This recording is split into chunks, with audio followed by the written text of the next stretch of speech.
Hi, I'm Weston. I love talking about the Jets, and I'm here to talk about Week 1, where the Jets win 22-16 in a wild opener to the season on Monday Night Football. And oh my god. Okay. So, that's a game that happened. And I don't really know how else to describe it other than that was an event that we witnessed. Rodgers running out with the flag was tonight. That was this game. It feels like it was a different decade. We'll talk about Aaron Rodgers because he was the story for this game. He was the entire story, for better and then immediately for worse. He was the story. The Jets go out and make a big, aggressive move.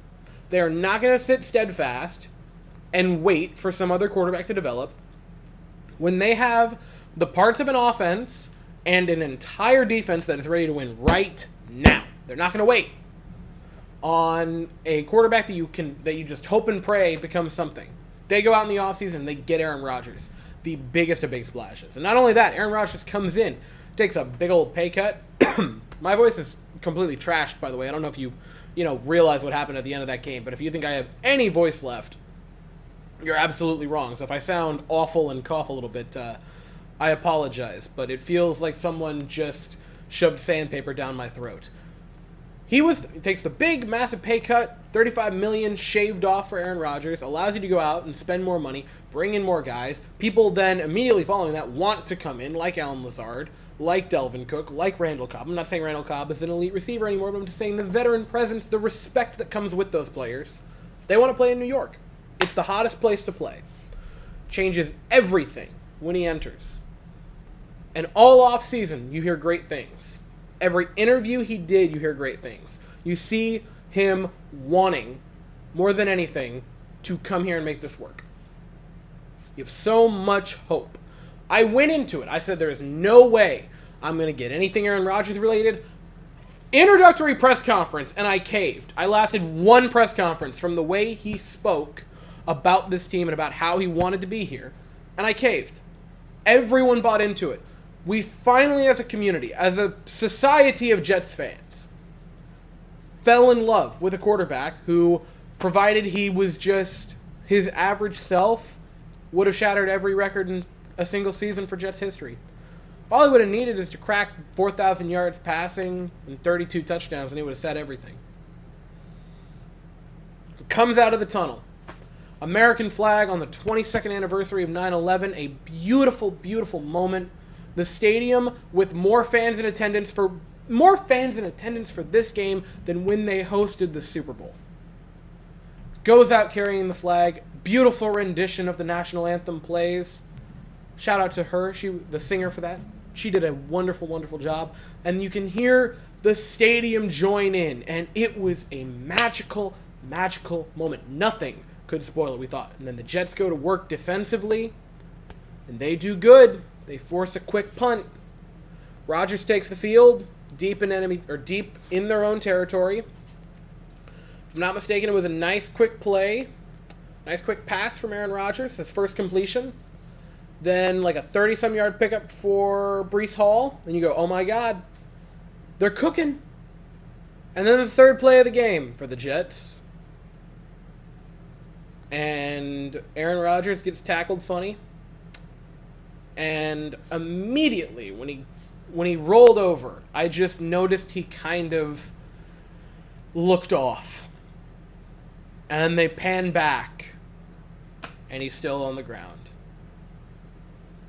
And then he limps to the sideline, and limps to the tent, and limps to the cart, and limps to the x-ray room. Now, there is a thought of what happened that is being circled a lot. Robert Saleh basically said that it's probably what happened, and they're just kind of waiting for the MRI to confirm it. I'm not going to say that. I'm not going to say it. I can't bring myself to do it. I don't believe in hexes and curses, except when it comes to sports. And then, much like Eli Manning, I think I get a little stitious. I can't help myself. I'm not saying it until it is absolutely confirmed or isn't. I'll make a video tomorrow addressing it. But I can't bring myself tonight to talk about it any more than this.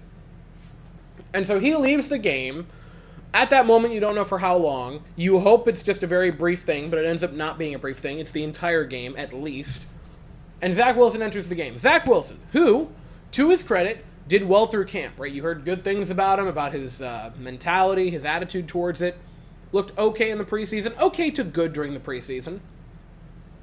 And now, in a matter of three offensive plays, went from the backup who might get a couple of snaps here and there late in games if you are kicking your opponent's ass hard enough for him to be warranted to come in, from backup with no hope of seeing the field at all this season, to the starting quarterback against a really good defense on Monday Night Football with a crowd of however many people you could fit into that stadium and probably more than capacity allows you to hold. He did not look good for the first bit. He did not have a great game. But, I'm not going to be harsh on him. Because while he didn't help himself all that much, the offensive line looked atrocious the entire night through for pass blocking. They did good run blocking. I mean, good God, Breece Hall and Delvin Cook looked fantastic behind the line as the running backs in this game. Pass protection, the offense looked horrible. The offensive line looked horrible. Wilson didn't help himself all that much.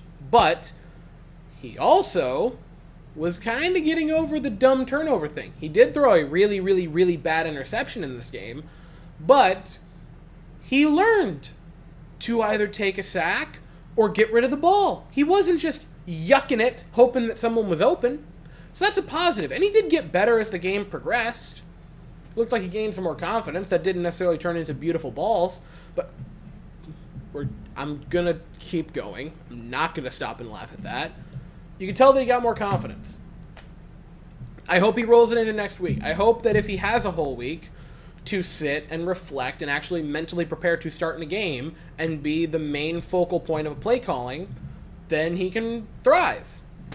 And that's the important thing. He had absolutely no thought that he was going to. The fact that the Jets won this game is insane. Not because, Aaron Rodgers was the entire team. Because ultimately, the Jets beat the Bills last year in New York with Zach Wilson under center. I thought it was possible. It was a matter of, you went from, 5 months of everyone, nothing but the buzz of Aaron Rodgers, to then lose him on the first drive. The deflation that had to take, the mental toll that had to take on the team, on every player, and especially the crowd. I'm amazed they were able to pull it together in this game. It was incredible resilience by the Jets. It was magnifique. I cannot give them enough credit in this game for doing that. The offense looked bad for a very long while in this game. You had a couple of field goals, and then the defense were the only reason the Jets stayed in this game. The defense was spectacular, and that's funny to say. Because there were points in this game where you're like, wow, the defense is looking subpar. And then you look over and you're like, they've allowed 13 points. And we feel like the defense is not playing to their strength. They were still doing weird rotation, which I understand why you might want to do a rotation. But, dude, I'm sorry. I can't get over this. Put your best players on the field and let them work. I want to see Quinnen on the field. I want to see Jermaine Johnson on the field. I want to see Michael Clemens on the field. I want to see John Franklin Myers. I don't care about your rotation. Keep those four on the field at all times. Just leave them out there and let them cook. I am begging you. But we felt the defense wasn't playing that good. I didn't think Sauce had a particularly good game. I don't think he was terrible. He wasn't getting burnt. Stephon Diggs is a very good route runner, and all that short little deke and dunk, he was going to give up yards naturally. I thought there was one play in particular where it was a pretty big chunk of yards that maybe should have been called back, because I think Sauce was covering Gabe Davis and then got bumped into by Stephon Diggs. I thought it was a pick play. Not intentionally, but you still got to call it, even if it's unintentional. But they didn't, regardless. Sauce didn't play as good as we expected him to, and they still only allowed 16 points. The defense was as good, if not better, than they were last year. They looked fantastic. They bent, and they barely ever broke. Especially not in overtime, and we'll get to overtime in a second. The offense looked stagnant until a great drive. Zach Wilson wasn't great on it, but 3 for 3 for 41 yards on the touchdown drive. A miracle ball to Allen Lazard that he somehow was able to get rid of. A ball that was a little underthrown, but Garrett Wilson comes back and makes a really nice play on it to set them up at 1st and goal. And then the touchdown pass to Garrett Wilson. It was a pass to Wilson the whole way. There was no question about it. It was a fade, and man, not the best thrown ball, but the trust that Garrett Wilson was going to go get that, and by God, did Garrett Wilson go and get it. An unbelievable play where he practically climbs the defender to get a hand on it, like backwards as well, almost just knocks it up to himself again, falling to the ground. The concentration, I can't physically describe the play and do it justice. You have to go watch it if you haven't seen it already. I think that is a very, very good candidate for the best catch in Jets franchise history. In a vacuum. I'm not saying within context, but in a vacuum. I cannot think of a better catch in Jets franchise history. It was just unbelievable focus and drive from Garrett Wilson on that play. And the Jets, somehow at that moment, tie the game up. And then, to make matters crazier, the Bills get the ball back. The stadium is finally buzzing again. The defense, they look great. They look great. Josh Allen gets the ball, kind of bobbles the snap, isn't blocked in, and the Jets absolutely pounce on that little mental mistake. When he wasn't locked into the play, they force a fumble. The Jets get it with great field position. They kill a little bit more clock. They kick a field goal to go up 16-13. They bent on the ensuing drive for Buffalo. They bent quite a good bit, but they didn't break. Buffalo gets a field goal, and at that point, my thoughts got incredibly, incredibly dark because Bass knocks it off one upright and then bounces in, and I was in that like dark Jets mood where everything is negative and you will disagree with anything about anything, and I was in just a pool of self-loathing as I'm just like, nothing ever goes the Jets' way. Even when they get a break, they don't get a break. Look at that. It bounced off the upright. They never have anything go their way. And then the coin toss goes in favor of Buffalo, and I'm like, see, nothing ever goes their way. The game is pretty much over. They won the coin toss. Nothing's going to happen now. The Bills are going to win the game, and the Jets are going to lose. It's the same old Jets. The Bills get the ball, and the Jets' defense, unbelievable. It was only 3 plays in overtime that the Jets' defense had to be on the field. But it was 3 plays of overpowering defense to snuff out any chance Buffalo had to do anything with the ball. They immediately have to punt, and in comes Xavier Gipson for the Jets. The undrafted free agent signing that they made barely breaks camp, just scrapes onto the 53-man roster, but he's got speed. He's got some good reading ability of the defense. He can be a special team player. Why not just throw him out there? And he gets a chance on the punt return.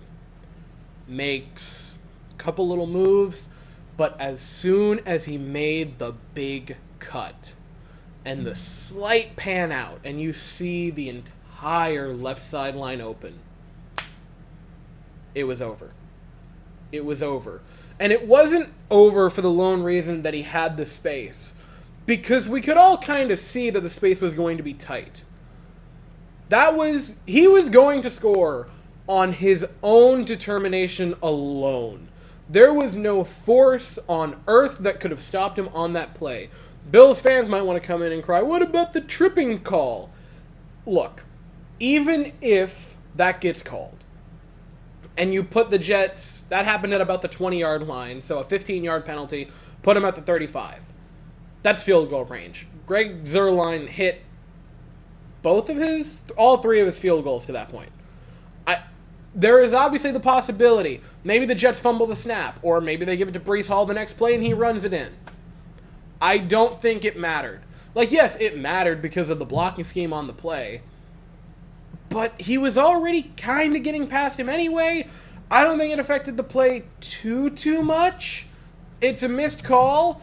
And I know this is very unprofessional and is totally just the drunk fan in the bar. The Jets have had enough calls go against them in my lifetime. I, from the very bottom of my heart, don't give a damn. It was a missed call, and that sucks. I don't think it would have affected the outcome of the game. When it was in the Jets' hands and he crossed the 50-yard line, it was the Jets' game to win, and no force on heaven or earth could have pried it out of their hands at that. A 65-yard walk-off punt return touchdown for Xavier Gipson, the undrafted rookie free agent. What a moment for him, and what a surreal moment for the team at large. Were there flaws in the game tonight? Yes. But more than that, I saw a team that on the first drive could have thrown in the towel, and not many people would have blamed them. And it didn't immediately go in favor of them. They end up going down by 10 in this game. But they just kept clawing their way back into it. This is a team, and this is the big one, the biggest one for me. This is a team that cannot be mentally broken anymore. It's done. Your star quarterback that you trade for, the entire offseason that you spent building for this season, was gone on the first drive. And if they would have folded, no one could have blamed them, but they didn't. No longer can the New York Jets be mentally broken. They will hold out and keep clawing and scratching their way back into games until it is over. And that is a mentality that I have not really watched this team ever have in my lifetime. But they finally have it. Now, were there flaws in this game? Yes. I thought the offensive line looked bad. I wasn't in love with all of the offensive play calling. I know you had to shift it on a dime, so I'm just going to chalk that up to that and not look too much into it and give them another week to, settle into Zach Wilson being the quarterback. Zach Wilson, on that note, I don't think he looked particularly good or terrible. He was pretty okay. I mean, he was good enough to win the game. He didn't make 4 stupid turnovers like another quarterback in this game. There were flaws. But it was one game in which they very easily, and maybe even debatably, should have been broken mentally, but weren't. I want to give them another week before I launch any harsh judgment onto this team, because everything you spent the past 4 months game planning for in one game flew out the window on a drive. And it was against a Super Bowl caliber team in the Buffalo Bills, and you still managed to pull off a victory. And that's the highlight I want to focus on. That in a game where you had every reason to lose and to fold, you didn't, and you somehow persevere for a victory. And that's enough that's more than enough for me in week 1.